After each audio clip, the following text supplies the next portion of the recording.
Hi there, I'm Lewis Clifford and I'm currently on the 5-2 diet, or the 2-day fasting diet, or the intermittent fasting diet, whatever you want to call it. But I'm following the diet, basically the 5-2 pattern, where for 2 days I fast, and for 5 days I eat basically what I want, within reason of course. And it seems to be working for me. Over the last sort of 5 weeks I've lost 10 pounds doing it. And I feel a lot better for doing it as well. I've actually, in myself, it's not just the weight. In myself, I feel a bit more springy, as it were, in step, and a lot better. To give you a background about myself, I'm let's just say a 40-something guy, 2 kids, busy lifestyle like all of us. Dieting is not really my thing. I've not really gone on diets before, but being a 40-something, coming off the back of Christmas, I began to notice that I'm not really being able to sort of fit into my clothes like I used to. And as men, we tend to be in denial and still think that we can squeeze into those skinny jeans that we had when we were in our 20s, or something like that. And we can't, but we still swear we can, and still order clothes on that basis. Anyway, the good news is it seems to be working for me. So I've put together my top 10 tips for getting through that very first fast day. So if you're thinking of doing the 5-2 diet, or a similar kind of intermittent fasting diet, then I suggest you listen to my top 10 tips. They may help you get through that first day. So here we go. These are my top 10 tips for surviving a fast day. Okay, because no doubt when you are about to embark on a fast day, you probably have questions swirling around in your mind, like, how will I cope, and what if I get hungry, and is it difficult? So hopefully these will help your sort of coping strategies. So here we go. Top 10 tips for surviving a fast day. Tip number 1, plan ahead. Okay, try to work it out that you've got no distractions on that day that are likely to interfere with your fasting. So no birthday parties, no sort of big social gatherings that you're not going to be able to manage, avoiding eating all the lovely food that might be on offer, socializing at work, maybe, I don't know, somebody celebrating a birthday at work, that kind of thing. Friends coming around, meeting some friend for coffee or a latte down at the local branch of Costa or Starbucks or whatever, where a muffin might be on offer. All those kind of things. If you've got days like that, then this is not a fasting day, okay? Find another day when you're in control of things, and you're in control of what you're going to eat, and you're not going to feel pressurized by anyone else around you. So plan ahead. Tip number 2, decide how you're going to tackle that day. So what I mean by that, are you going to go for breakfast, no lunch, and then a dinner? Or are you going to go for a small breakfast, maybe a small little lunch, and then a small little dinner?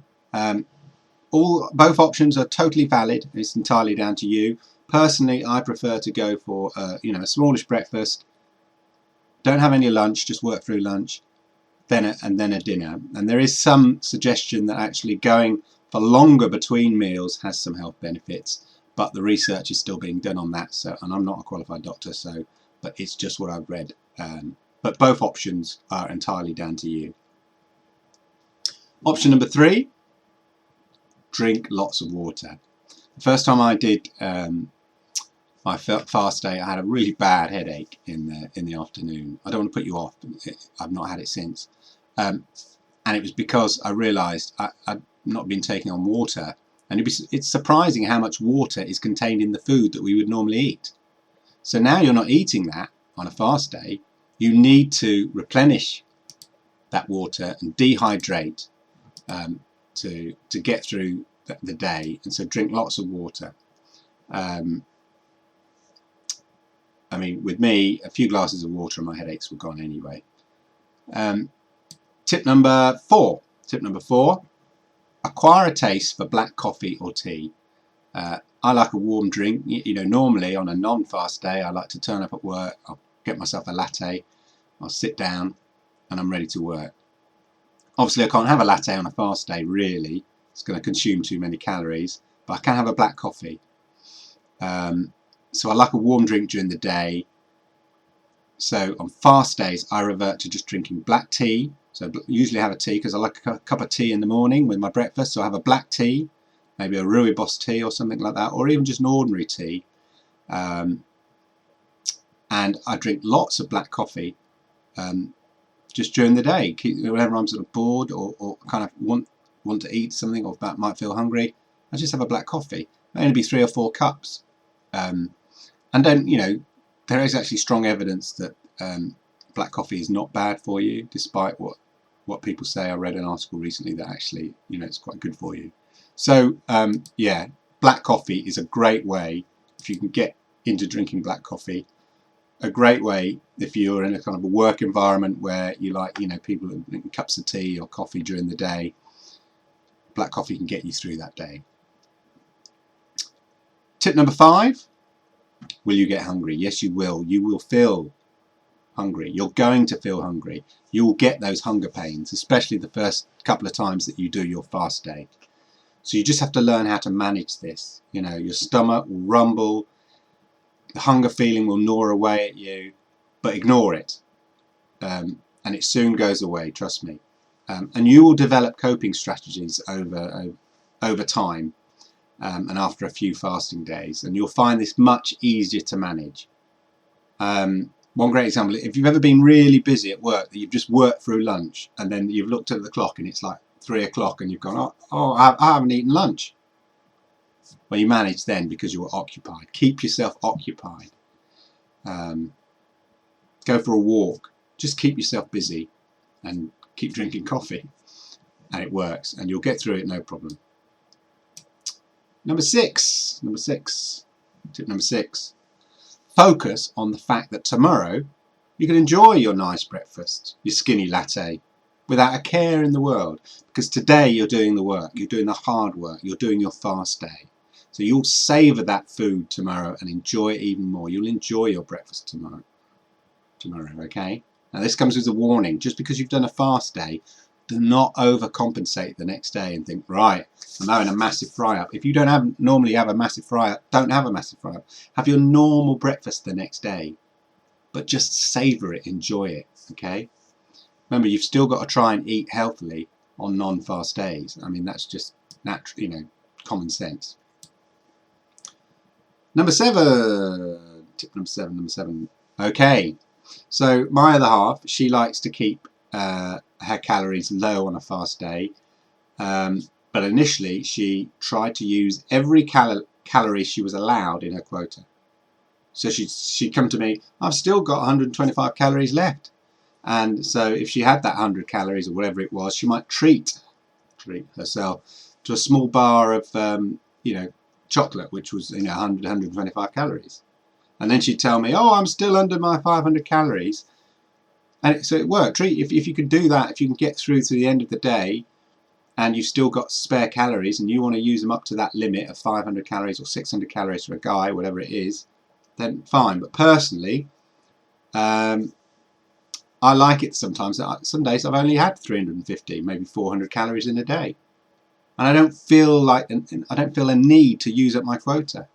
If I've got over the bump, you know, if I've got over that day and I'm fine, then I don't feel obliged to fill up and use up my total 500 calories. If I can do it on 300 calories, 400 calories, then that's what I'll do. But if a reward system works for you, then give it a go. Number 8. Tip number 8. Resist. Okay, you will need willpower on your first day, especially or even the first couple of times you have a fast day. It does require an element of willpower and mental strength to get through. But you'll feel good in yourself for meeting that challenge. Hey, look, we're guys, okay? We like a challenge. Put a mountain in our way. Hey, we're going to climb that mountain. Get a wall that needs knocking down. Hey, we'll knock down that wall. Get through a fast day. Set yourself the challenge. It's a challenge. Be a man about it. You can do it. And you're going to feel good for it. Now, if like me, you've got young kids and the house is always filled with temptations like crisps and chocolates and snacks, don't know why we buy all these things for, you know, kids, but they love it. You know, you've got to have the willpower. You know, and if you're on your own or something like that, or you're doing it with a partner, then you can banish all these naughty treats from your house. But if you live in the real world like I do with kids, there's going to be packets of crisps and chocolate bars and treats around the house. There just are. Use your willpower, resist. Okay, trust me, a little bit of willpower will bring big rewards, and it does get easier. Okay. Tip number 9. Tip number 9. Okay, tip number 9. It gets easier. It really does. Experience, you know, other people that you might read about, and certainly I have, and myself included, is that fasting days become a lot easier. I find them a breeze now, to be honest, and I recognise this. So now, although the first couple of fasting days may feel tough, and they probably will be tough for you, it really does get a lot easier. So just get over that initial bump, and you will quickly get into the swing of things. Okay. And finally, number 10, tip number 10, focus on weighing yourself the next day. Okay, so repeat to yourself why are you doing this fasting day? Because you want to, you know, lose weight, you want to achieve a goal, a certain goal, you want to change your lifestyle, whatever it is. Focus on that, and focus on the next day. You're going to weigh yourself, and you will see results. Only ever weigh yourself on the day after a fast day, and be consistent about it. But you will see results, and that will spur you on. So think about the results. You know, however big or small they are, you will get results, and accumulatively these results build up, and you know, you will be noticeably slimmer, and the weight will just slide off you. Okay, and now, so that's my top 10 tips, and now a quick bonus tip. Okay, bonus tip: go to bed early. Sometimes I'm sitting there watching telly and my tummy's rumbling or whatever, and I'm thinking, oh gosh, it's not, you know, it's not even, I go to bed late, about, you know, midnight, it's not even midnight, I'm going to bed it. Hey, go to bed at 11. Got nothing better to do, go to bed at 11. You know, what it means is you're going to wake up quicker for breakfast the next day. Okay? So they're my top 10 tips, and a bonus tip for you. So hopefully I provided you with some tools and motivations for getting the first fast day, getting your first fast day of your 5-2 diet under your belt and out the way. And that belt that you're getting it under is going to be tightening a notch very soon.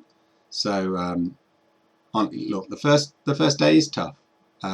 There's no denying it, but once you have a couple of those, honestly, it becomes easy, and you just think, well, it's not a big problem. You also notice how much you used to eat on before you undertook the diet, which is, you know, a good thing to notice. We should be aware of how much we eat sometimes, because we never switch off, and we fill up until our stomach's kind of aching. We think, oh, I'm so full up, I can't cope anymore.